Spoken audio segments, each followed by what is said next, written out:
Hi, I'm Pierre Hedary. Today we're going to do a brake pad replacement on this 1987 190D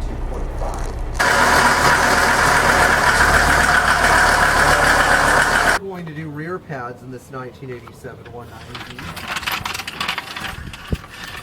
The advantage of being able to set your parking brake.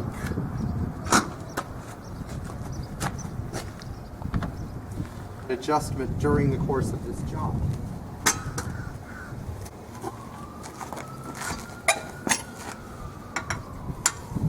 It's always good to know what tools you're going to be using.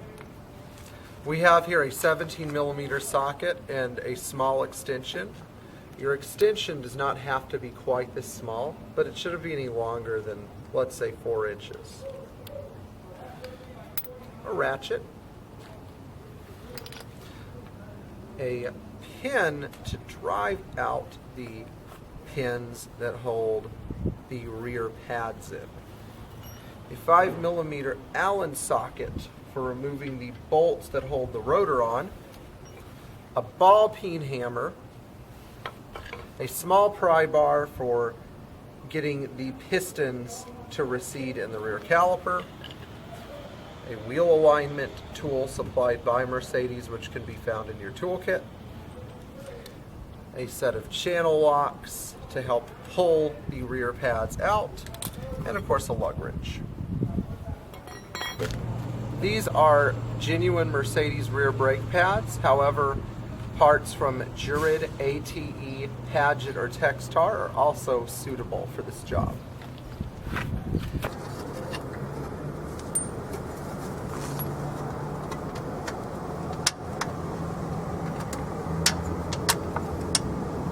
I'm going to go get a magnet.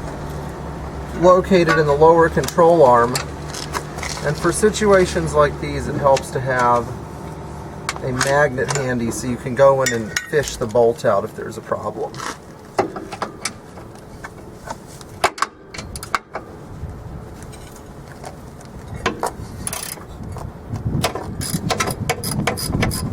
That came off fairly simply.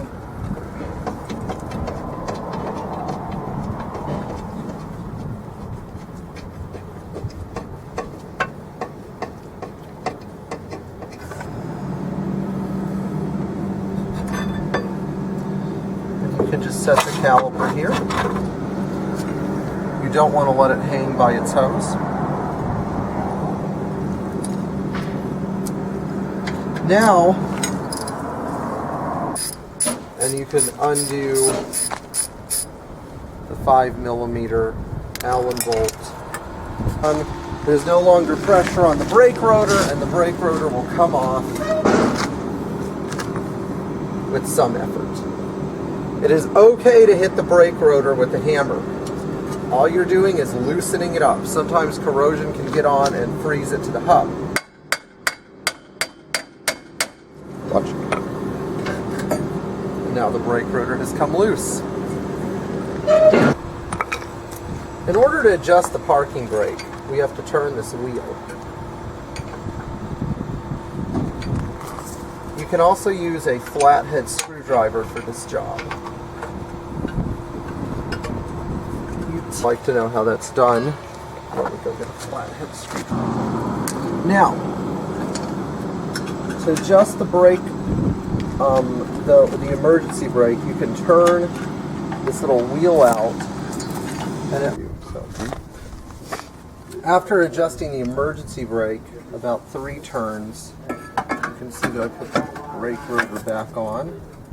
I've still got turn, it still turns, so we can afford to go a little bit more.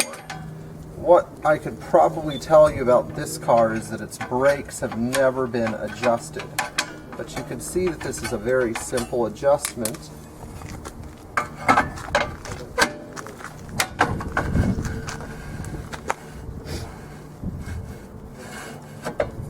Screw back on.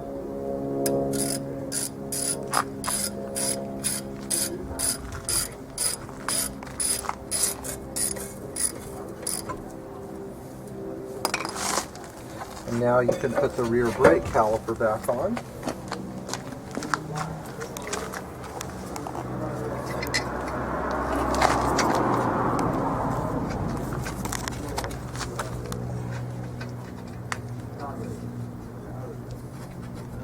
Remember that these bolts should always be threaded by hand first.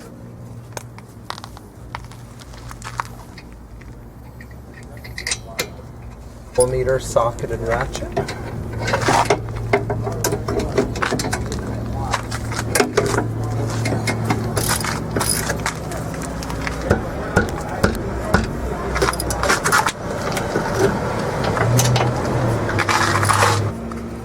Now to fob and to eliminate excess noise, we're going to use some Mercedes anti-squeal paste on the rear brake pads here.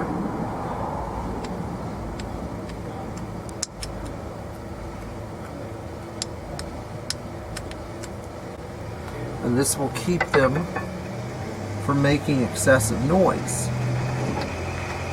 However, sometimes the pistons need to be opened up more. And so we have our pry bar for that. We're going to get right in here, compress the piston all the way.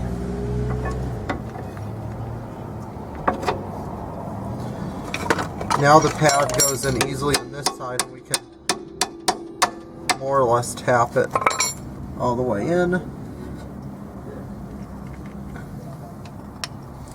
Then we do the same thing on the inside. Compress the piston all the way.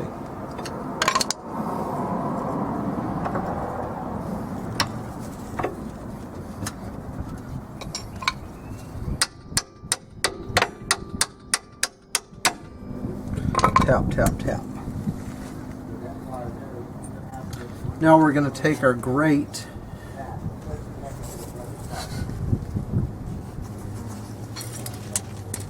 before we take the grate in, we should make sure we haven't pushed our pads in too far. So we just check with one pin on the top and on the bottom. Looks like everything is lining up. Then we take the grate, push it in at the top, use a screwdriver,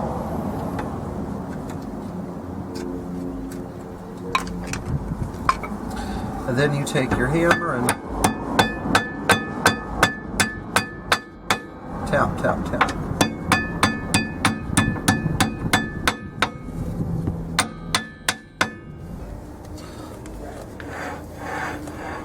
And that completes our brake job. We'll check the parking brake and see how it engages. And even after only 2 clicks, our wheel is firmly mounted in place. The wheel turns freely, indicating now our parking brake is set correctly. Again, we're going to use our wheel alignment tool.